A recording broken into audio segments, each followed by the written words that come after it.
Briefly, ROP, as you know, is a biphasic condition, oxygen-induced vasoobliteration and hyperoxic-induced vasal proliferation and oxygen-induced vasal obliteration.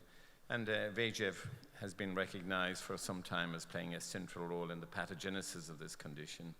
And this is the subject matter that we're really interested in, is zone 1, posterior zone 2 disease, what has formerly been known as Rush disease. And this is the type of ROP with the potential bad prognosis and the type of ROP that needs to be recognized rapidly and in many cases treated very urgently.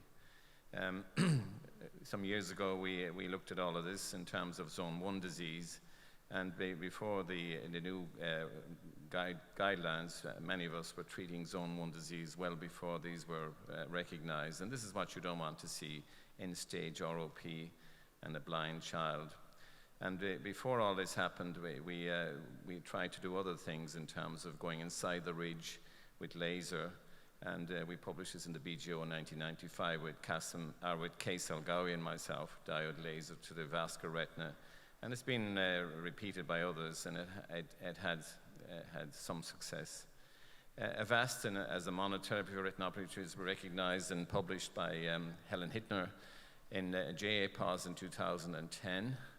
And she published her seminal paper in the New England Journal of Medicine in 2011, the efficacy of intravitreal Avastin for stage 3 disease. And she took an incredible amount of criticism for this, and at one meeting I thought she would need bodyguards.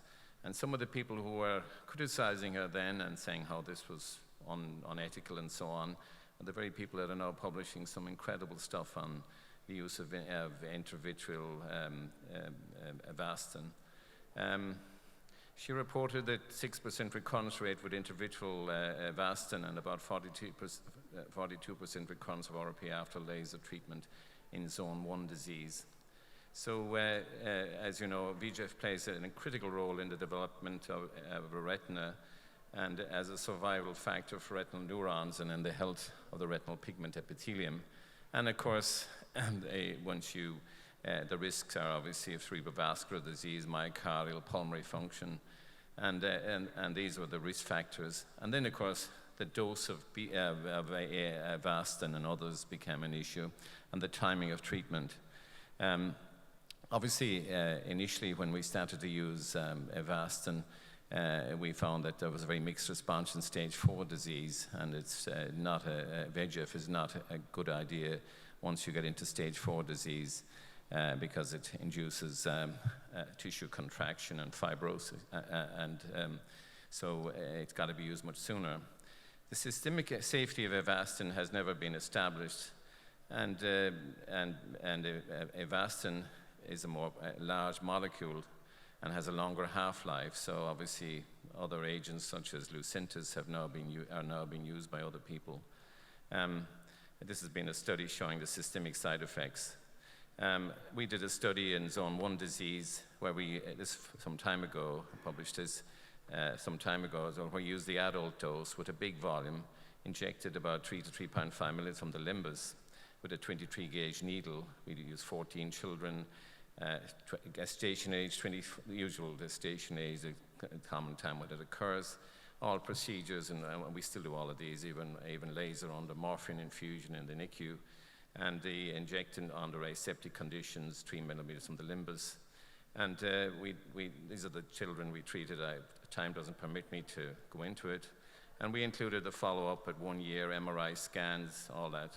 And we used the adult dose, which had a problem with increased intraocular pressure because of the volume. And these are some of the demographics of what we did. But what I want to get to is to show you what we found and what others people have found, that with Avastin, the less myopia than with laser. And this has been one of the big improvements in terms of Avastin. And we had recurrences, but we had no patient, we had regression in all cases. And these are just some of the examples showing you the eyes. And what they show you is the injection has a dramatic effect within a short time. The vessels shrink down, the ridge flattens out. And then I just have to go through these quickly because, and this showed some of the cases that we did with laser on one hand and Avastin on the other, laser creating what I call a Sahara desert. And again, just showing you, what it shows you really is the slow, with Avastin, it takes ages for the retina to vascularize. And this has been one of the issues with it. Again, I just go through these because I haven't got time to go through them in any detail, because I want to get to the final part of this to keep in time. But again, long time before the retina vascularizes with the Avastin, and this has been the issue. So it's safe, it's effective, it has initial rapid response and slower vascularization. We found no late folds or retinal detachment, but they need close follow-up, and they need to be watched. In my view, it's now the treatment of choice in zone 1 posterior zone 2 disease. It's rapid. Avastin I use because it's cheaper, although other people use Lucentis. It's easy to administer. We administer all of these in the nursery under aseptic conditions. In fact, for years, I've always treated these babies with laser in the nursery under morphine infusion. And of course, the next thing is the long-term effects. This is a paper just published recently in the Journal of American Medical Association, showing that now we can use much lower dosages, and people have moved from, initially I used 1.25 milligrams, too much high, then we went down to half the adult dose. And people have gone down now to almost 0.1 of a milligram and 0.01 of a milligram I see in this paper. So they're getting the same response with much lower dosages, which probably would mean that it's safer. So the dose of Avastin has been dramatically reduced.